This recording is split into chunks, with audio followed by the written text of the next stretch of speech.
ঠাকুরগাঁওয়ের রানী শঙ্কৈল উপজেলার হোসেনগাঁও ইউনিয়নের উজধারী গ্রামে আজ সকাল আনুমানিক ৬টার দিকে ওয়াজেদ আলী নামে এক ব্যক্তিকে গলাকাটা রক্তাক্ত অবস্থায় উদ্ধার করে রানী শঙ্কৈল উপজেলা স্বাস্থ্য কমপ্লেক্সে নিয়ে গেলে সেখানকার চিকিৎসক দিনাজপুর মেডিকেল কলেজে রেফার করে। দিনাজপুরে নিয়ে যাওয়ার পথে কর্তব্যরত চিকিৎসক তাকে মৃত ঘোষণা করেন। এ বিষয়ে সরজমিনে গেলে তার একমাত্র কন্যার কাছে জানতে চাইলে তিনি বলেন, আমার বাবা দীর্ঘদিন ধরে মানসিক সমস্যায় ভুগছিলেন। তার চিকিৎসার জন্য ২২ তারিখে ঢাকা নিয়ে যাওয়ার কথা ছিল, কিন্তু তার আগে আমার বাবা কেন এমন করলো উনার কোনো শত্রু ছিল না, তিনি নিজে এই ঘটনা ঘটিয়েছেন। এ বিষয়ে রানী শঙ্কৈল থানার অফিসার ইনচার্জ আরশেদুল হকের কাছে জানতে চাইলে তিনি বলেন, একটি ইডি মামলা হয়েছে, লাশ ময়নাতদন্তের পরে ব্যবস্থা নেওয়া হবে।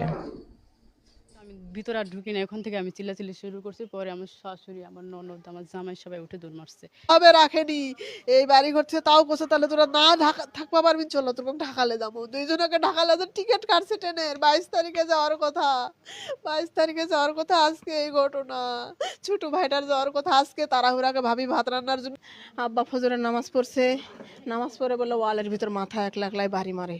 তখন আমার মা আমাকে সকালে ফোন দিল যে, মা তোর আব্বার কি হয়েছে, তুই একটু তাড়াতাড়ি আইতো, তোর আব্বা কেমন খালি পাগলের মতো করে বেড়াচ্ছে বাড়িত, নামাজ পড়ে একলাই মাথাত বাড়ি মারছে ওয়ালত, মা তুই একটু আয়, তুই তো বেটি, আইতো, তোর আব্বার কি হয়েছে তুই শুনিস।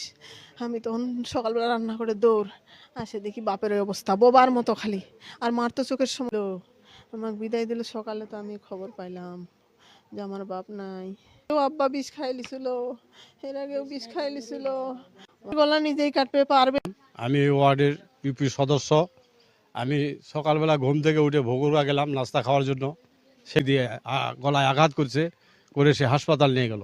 পরবর্তীতে আমি আসলাম, এসে দেখি সে এখানে নাই, দিনাজপুরে গেল। তার খোঁজ খবর নিলাম এবং খোঁজ খবর নিয়ে দেখলাম যে দিনাজপুরে তার পৌঁছে গেল এবং মেডিকেলে ঢোকার পরে নাকি তার মৃত্যুর খবর আমার কাছে আসে। এইটুকুই আমি জানি। পরবর্তীতে রানী শঙ্কৈল থানায়